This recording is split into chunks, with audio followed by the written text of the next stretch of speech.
Think for a second about a really mundane digital action. Like you pull out your phone, you type a business name into Google, and you just sort of scroll through the star ratings. Right, yeah, we do it for absolutely everything. Exactly. Finding a mechanic, uh, picking a Thai restaurant for a Tuesday night. It is this casual, almost thoughtless reflex we all have. It is, but I mean, consider the person doing that exact same search when they are looking for a funeral director. Yeah, that completely changes It things. really does. Uh, Suddenly, that digital footprint carries just immense emotional weight. When a family searches for a funeral home online, they aren't just comparing service packages. Or like looking at pricing sheets. Right.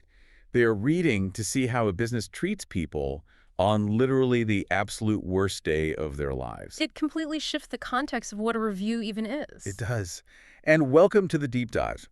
Today, we are analyzing a highly specialized set of sources produced by Independent Funeral Marketing, or IFM for short. Right. They focus entirely on the sector, and they're outlining a crucial yet surprisingly overlooked strategy, which is how independent funeral directors and funeral homes actually need to handle their Google reviews. And our mission today is to uncover the hidden complexities of online reputation in this bereavement sector. Because there are a lot of them. Oh, definitely. We're going to explore why a simple review reply is actually a mechanism for high-stakes SEO, how it can turn into a legal minefield involving data protection, and ultimately why it serves as the most public test of human empathy a business can undergo. It's a lot to cover. It is. Okay, let's unpack this, because the stakes here are vastly different than someone complaining about, cold French fries on Yelp. Yeah, the stakes operate on two entirely different levels here.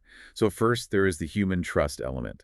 The IFM sources highlight data from the NFDA 2024 Consumer Awareness Survey. Uh-huh. And that shows that 66.7% of families visit a funeral home's website before they ever make contact. Wait, so two-thirds of potential clients are forming a concrete judgment before a single word is even spoken. Exactly. But the second level is the algorithmic reality. Google Map results capture about 44% of all local search clicks. And let me stop you there for a second just to make sure we have the mechanics right. When we talk about map results capturing those clicks, we are talking about that specific feature, right? What SEO people call the local search pack. Yeah, the local pack. The little map with like 3 business listings that pops up before you even get to the standard organic web links. That is the exact feature. Google places that local search pack at the very top because it assumed your intent is to find a physical location nearby. Makes sense. And the algorithm has very specific ways of deciding which 3 funeral homes actually get featured there. It doesn't just look at who has the most 5-star ratings. Oh, it doesn't. No. It actively measures review velocity, like how recent they are, and crucially, whether the business owner actually responds to those reviews. So the algorithm is essentially mimicking human behavior then. In a way, yes. Like, if a business owner is actively replying, the bots register that the business is alive, engaged, and relevant. Which is why an active profile will consistently outrank a dormant one. Responding to a review isn't just an administrative chore for the front desk. Right, it's highly visible marketing. Exactly. And IFM points out a fascinating strategic advantage here for independent, family-run funeral homes compared to these massive corporate chains. I would imagine it comes down to the tone, right? Like, if you read reviews for a massive corporate chain, you usually see these centralized, templated blocks of text. Yes, exactly. The boilerplate stuff. Right, like, thank you for your feedback. Please direct your concerns to our corporate hotline. It just feels so robotic. It does. Whereas an independent director has the freedom to sound like a genuine human being who actually remembers the family. And I guess families navigating grief possess a highly sensitive radar for anything that feels processed or generic. They do. They need to know they are handing their loved one's care over to a person, not a corporate flowchart. It really makes me think about how the algorithm treats an unengaged profile. Like, it's not just that you look lazy to the algorithm. Think about a beautifully maintained funeral home building. Okay. The lawn is perfect, the architecture is stately, but if the owner never turns on the front porch lights Or they just leave the curtains drawn all the time. People driving by assume the business is closed. Exactly, or abandoned. If you don't respond to the people leaving reviews, you aren't just missing an SEO signal. You look closed off and unapproachable to the 66% of people checking you out before calling. Turning the lights on digitally is a necessity.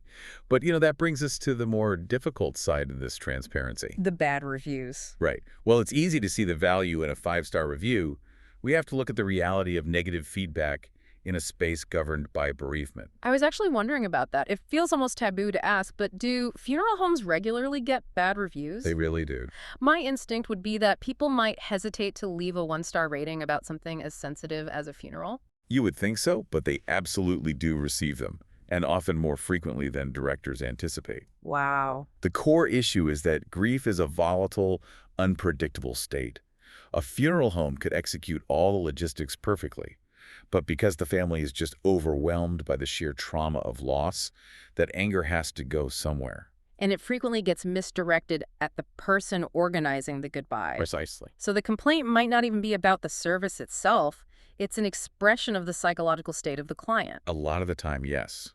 Though the sources do point out there are tangible triggers. Like what? Rather than just a list of random complaints, it seems to come down to moments where reality misaligns with expectations, like a communication gap. Oh, right. If a family doesn't hear from the director for 3 days, their anxiety just spikes. Exactly.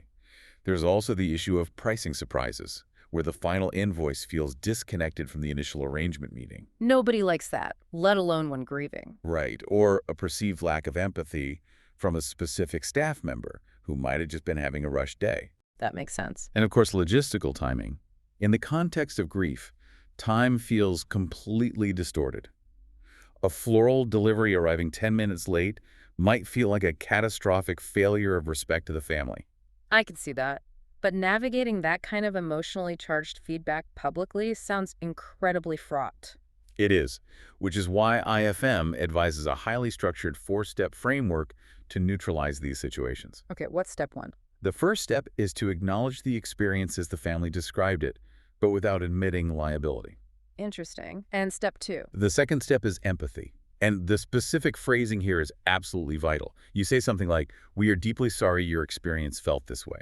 You completely avoid the phrase, "We are sorry you felt." Because I'm sorry you felt that way shifts the blame to the person's emotions. Exactly. It's the classic non-apology. It reads as totally dismissive. Right. The third step is to redirect the conversation to an offline private channel by providing a direct phone number or email. Get it out of the public eye. Yes. And the fourth step is to close professionally using a real name and title. Okay, wait, I have to push back on step one here. Acknowledging the experience without admitting liability. Okay, go ahead. Let's look at a scenario where a reviewer posts something objectively false. Like a total lie. Yeah, say they go online and claim the cars were an hour late and ruined the service, but the director has GPS data proving the vehicles were idling in the family's driveway exactly on time. Right. My natural instinct would be to publicly correct the record. If you don't post the GPS data and defend your business, doesn't your silence look like an admission of guilt to everyone else reading? It is entirely natural to want to defend your reputation against a falsehood. But if we connect this to the bigger picture, we have to evaluate the psychological mechanism of the reader. The third-party reader. Right. That response is not for the angry reviewer. The reviewer's mind is already made up. Your response is a marketing brochure for the next family researching you weeks later. So how does a measured response play to that third-party reader? When a family is looking for a funeral director, they are fundamentally looking for emotional safety. If they see a business owner aggressively debating GPS coordinates and timelines in a public forum... The owner looks combative and defensive. Exactly. And to a grieving family, a combative director is a massive red flag. By simply stating, "We take timelines very seriously and would welcome the opportunity to review this with you directly," you signal that you remain measured and professional even under pressure. You essentially prove you are the adult in the room. Precisely. And I suppose closing with a real name and title, like you mentioned in step 4, reinforces that. You aren't hiding behind a corporate logo. No, you are Sarah, the director.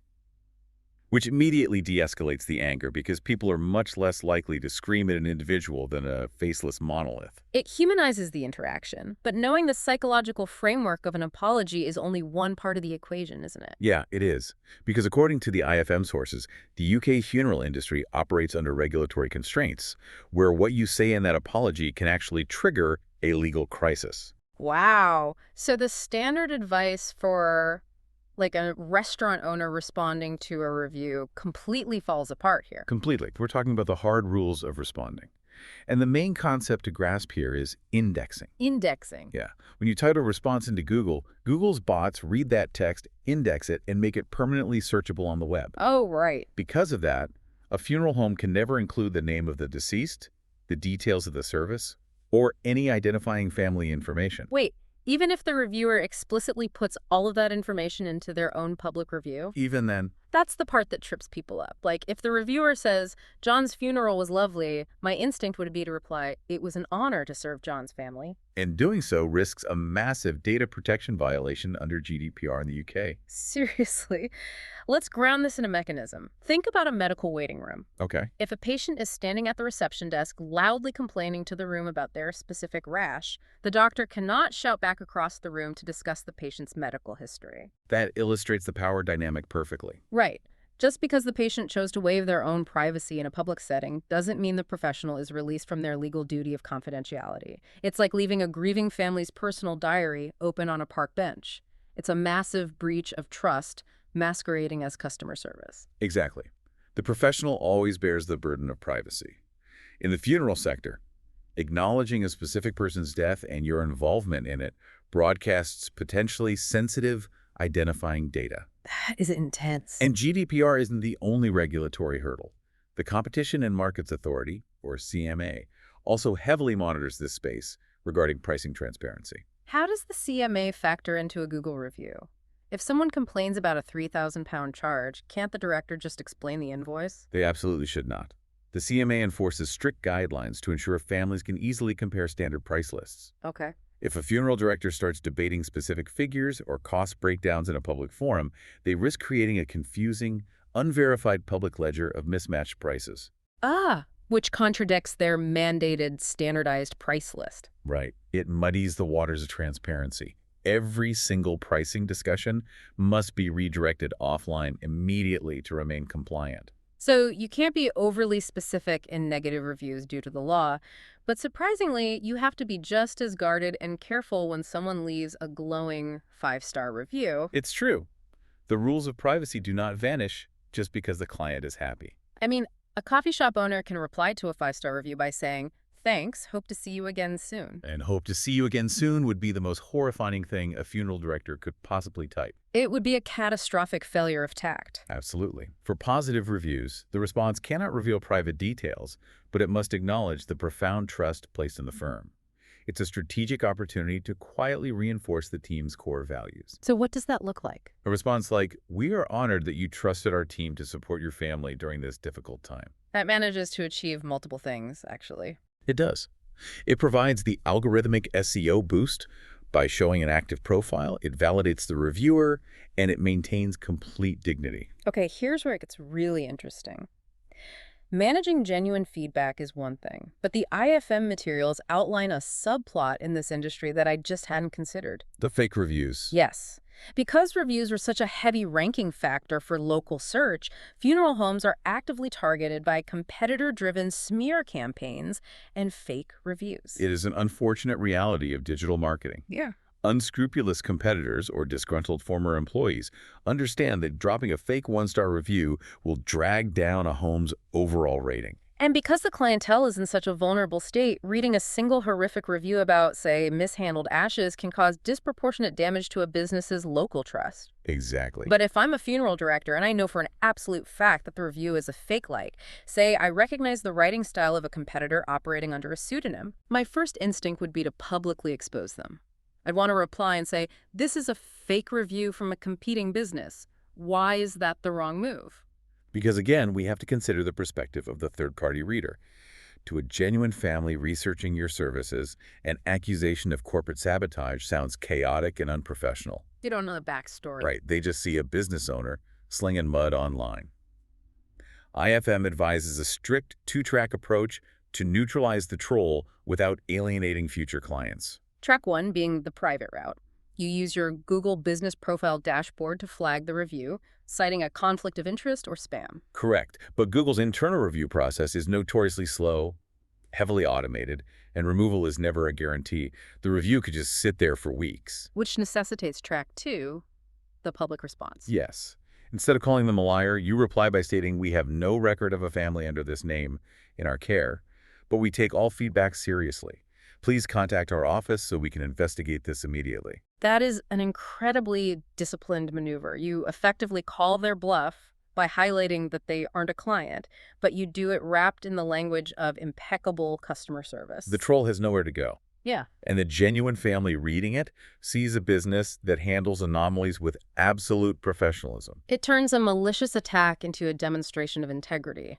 But navigating all of this, the SEO algorithms, the psychology of grief, the GDPR compliance, it takes massive effort. It's a huge lift. And if reviews are this critical to ranking, a funeral director has to actively try to generate more of them, which leads to the obvious question. How to ask. Yeah.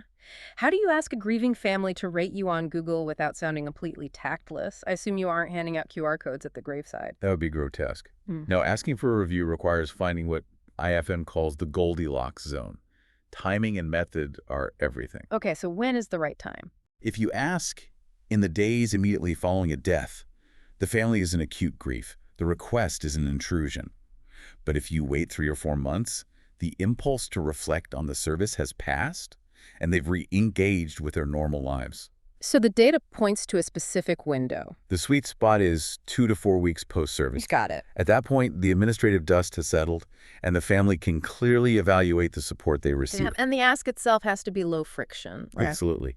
A tactful email with a direct link or a printed card handed over during a final aftercare meeting, perhaps when they are collecting ashes. It has to feel like a seamless extension of your aftercare rather Yeah. than, a marketing push. Like handing someone a customer feedback survey at the graveside would just be awful. That systematic delay is vital. Yes. What's the actual return on that kind of systematic ask? Because it feels like a lot of delicate work. What's fascinating here is the sheer volume it generates. The sources cite data from Homesteader's Life, revealing that funeral homes implementing a structured review generation system earn an average of 16 five-star reviews in their first week of implementation alone. 16 reviews in a single week. That is a massive statistical jump when you consider the relatively low volume of services an independent firm handles compared to, like, a retail store. It is. That entirely alters their trajectory on that local search map we talked about earlier. It does. The bottleneck, however, is time. Most independent directors are consumed by the immediate logistical and emotional demands of caring for the deceased. Right. They don't have the bandwidth to sit at a desk, calculate exactly who is 3 weeks post-service, and manually draft tactful emails. And this is where the IFM sources introduce their reputation management service as a solution.